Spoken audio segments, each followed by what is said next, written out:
Here is a complete interview of one of the successful candidates for the civil services. Now, Mr. Javed Usmani. Yes, sir. You have a rather surprising record. Excellent from intermediate onwards. Thank you, sir. And, no, all around, sir. No, sorry. High school, intermediate, BSc. But then after doing physics, chemistry and mathematics, he branched off to management. Yes, sir. He didn't think of continuing in physics or chemistry or mathematics, one of the sciences. I thought so, but at that point in time I thought that MBA would be better. I see. Because after BSc, Yes. I thought of two alternatives insofar as job is concerned. The IAS and the private sector management. And since my age was not enough to make me eligible for the IAS, I had to wait for 3 years anyway at that time. So I thought that I'll go through both the alternatives, that is do my MBA, work in the private sector, and then appear at the IAS. Now you did join the private sector. I did think, sir, of doing research in physics for some time, but after that I dropped that idea, and then I had two alternatives in front of me, either appearing for the IAS examination or going in for a management career in the private sector. Since I could not have been eligible in terms of age for appearing at the examination for 3 more years, I thought I might as well do MBA, see what the private sector is like, and later appear at the IAS. I see. Now you have worked in Madura courts Yes, for sir. some time as management trainee. Now they must have paid you more than they are likely to get in government for several years now. Well, that's true, sir. Now, you tell us briefly what attracted you to government service. Was it status or security or the prospect of wielding authority? Well, sir, I preferred the job that I would be doing in the IAS, if I'm selected, to the job that I was doing in Madura courts for 2 reasons primarily.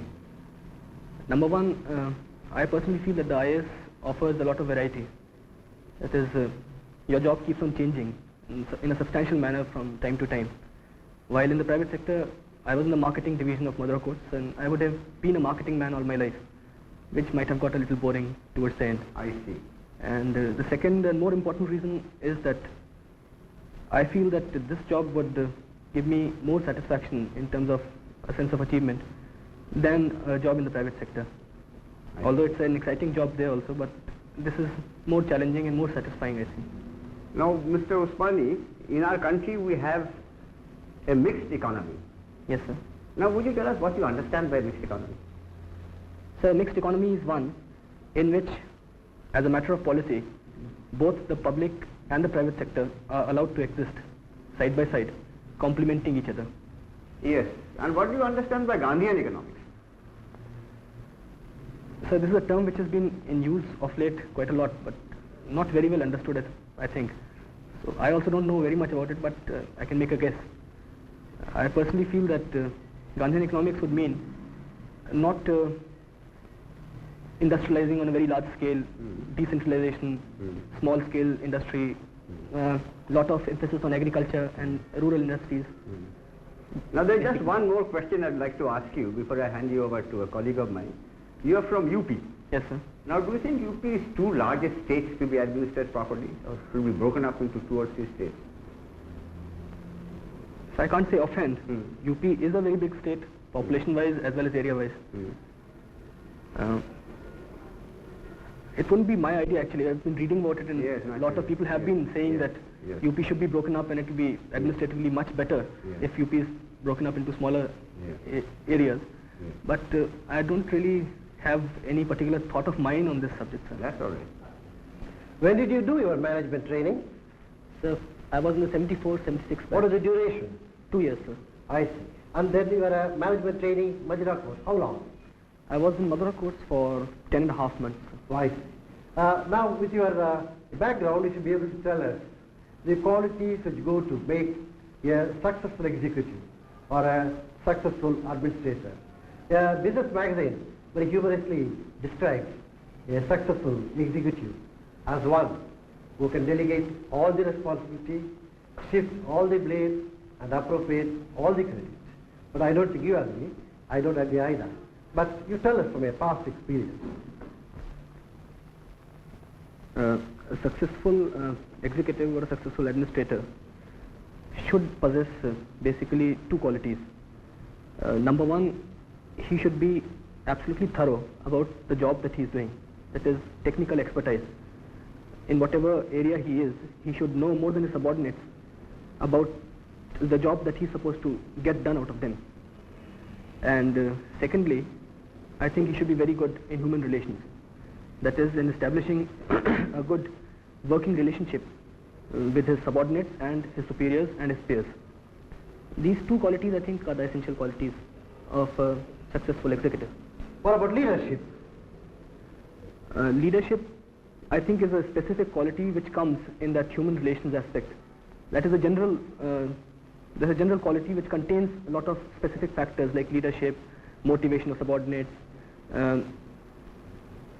good relations within the office, no acrimony between peers.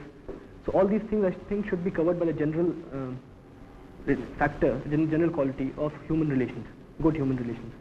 Because a district administrator has got to lead the team. He's got to be a good leader. Yes, sir. Okay, thank you. Mr. Usmani, I find that you have offered two papers on European history. Yes, sir, the lower and the higher. I see. I would just like to put a question or two on these areas that you have studied. What would have been the consequences of a decision to open the second front not on Normandy beach but in Southeast Europe, in the Balkan area somewhere there? If during the Second World War, you see. If the second front had been opened in the south of Europe, that is in the Balkans, then the Americans and the British armies would have been able to come across all these countries. Mr. Usmani, I'll take you up from one of the answers you gave to my colleague. Yes, ma'am. You said international law started with the Crimean War and came to be respected after the Crimean War. Can you explain that? Prior to the Crimean War, the character of international law was primarily as a law between Christian nations. It was only after the Crimean War that Turkey was included in the family of nations, and being a non-Christian country, the character of international law became really international after that. What would you say is the position of international law today? Can you please elaborate this question? You see, because the general impression is that international law is not respected by the different nations of the world. The question that you're asking is primarily that whether international law is a law at all, or does it have any validity in the contemporary world? Well, it does not have a validity which is comparable to municipal law in a country, but it certainly has a validity of its own, because there are certain kinds of sanctions which are imposed on a country which does not obey international law. For instance, the first and the most important sanction is that of the United Nations. Mr. Usmani, although your first preference is the administrative service, I'm sure that you take some interest in international affairs. Yes, I do, sir. What kind of reading do you do? Nothing in particular, country? but I've been reading the Time, for instance. About what particular country you focus your interest in the international field? China, for instance, sir. China. What about the Arab world, for instance? I'm interested in that also. You know, because in November last, a very historic trip was made by President Sadat to Israel. Yes, sir. What kind of significance do you see in that? Could you evaluate for us how do you see that trip of Sadat? So by making the trip, Sadat, in a way, gave de facto recognition to Israel. Not de jure, but de facto recognized that Israel is a country which exists. Till then, the Arab world has had more or less negated the existence of Israel. They had not been willing to accept that Israel exists. So that is the significance of it. But it has caused a lot of hostility in the rest of the Arab world. Do you think he'd be able to pull it off, so to speak? You know, a lot of countries like Saudi Arabia Yes, sir. and Jordan, Syria. helping him, Syria. So You don't think it's too much of a risk? Sir, I think personally that Sadat is looking after the interest of Egypt more than the interest of the Arab world. That is, he is going away from the course that Nasser had laid for Egypt Yes. as a leader of the Arab world. Yes. And by making this move, he has sort of taken a decision that Egyptian interest should also be taken into account. Javed, I see here that you studied for some time in Government Inter College Bareilly. Yes, sir. I give you a small situation round about Bareilly. Yes, sir. Now, supposing you are living in a village between river Ramganga and Bareilly, and you have qualified for this interview. Sir. And you have planned to leave early in the morning, 3 o'clock, 3 a.m., to catch the train from Bareilly to reach here for this interview this morning by 10 o'clock. When you are getting ready, you see or you hear a lot of noise from the nearby Band over river Ramganga, which was in spate, and water is gushing towards your village. Your quick appreciation is that the village, which consists of kacha houses, population about 1,000, will be washed away. You are the eldest son of the village sarpanch. You have to plan your next plan of action, and I want to see your reaction